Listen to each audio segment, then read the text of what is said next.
দুর্গাপূজার টানা ৬ দিনের ছুটি শেষে হিলি স্থলবন্দর দিয়ে শুরু হয়েছে আমদানি রপ্তানি কার্যক্রম। ভারত থেকে আমদানি হচ্ছে কাঁচামরিচ, চাল, ডাল সহ নানা পণ্য। আর প্রতি কেজি কাঁচামরিচ বিক্রি হচ্ছে ১৬০ থেকে ১৮০ টাকা দরে। আর এই বিষয়ে বিস্তারিত জানাতে হিলি স্থলবন্দর থেকে যুক্ত হচ্ছেন সহকর্মী সোহেল রানা। চলে যাবো সোহেল রানার কাছে। সোহেল রানা, আপনার মাধ্যমে জানতে চাচ্ছি আসলে এই যে হিলি স্থলবন্দরে যে প্রথম দিনের যেই আমদানি রপ্তানি, সেই ক্ষেত্রে আসলে কত বেশি প্রভাব পড়ছে, সেখানকার সবশেষ খবরাখবর।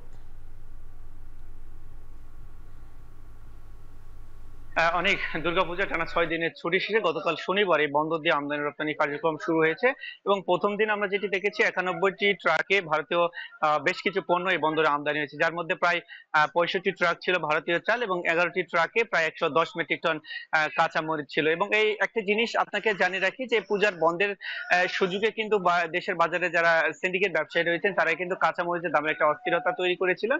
তবে গতকাল এই বন্দর দিয়ে কাঁচামরিচ আমদানি হবার ফলে কিন্তু কাঁচামরিচের দাম সেটি কিন্তু অনেকটাই নিয়ন্ত্রণে এসেছে। ৩০০ টাকার কাঁচামরিচ এখন এই বন্দর এলাকায় এই পাইকারিতে ১৬০ টাকা বিক্রি হচ্ছে এবং খুচরা পর্যায়ে সেটি ১৮০ টাকা কেজি দরে বিক্রি করতে আমরা দেখেছি। ব্যবসায়ীরা যেটি বলছেন যে ভারতের অভ্যন্তরে বিভিন্ন জায়গাতে বৃষ্টি হচ্ছে, যার কারণে মোকামগুলোতে তারা বেশি পরিমাণে কাঁচামরিচ কিনতে পারছেন না। ফলে কাঁচামরিচের যে আমদানি সেটি কিন্তু বেশ কম হচ্ছে। আমদানিটা আরো যখন বেশি পরিমাণে হবে তখন কাঁচামরিচের যে দাম সেটি কিন্তু ১০০ থেকে ১২০ টাকার মধ্যে নেমে আসবে। এতে করে কিন্তু যারা সাধারণ ক্রেতা রয়েছে তাদের জন্য কিন্তু স্বস্তি কিছুটা বয়ে আনবে। তো সব মিলিয়ে বলা চলে যে আমদানি রপ্তানি যে কার্যক্রম সবকিছু প্রভাব না পড়লে কাঁচামরিচের যে দাম সেখানে কিন্তু একটা বড় ধরনের প্রভাব পড়ছে এবং দাম কমতে শুরু করেছে অনেক।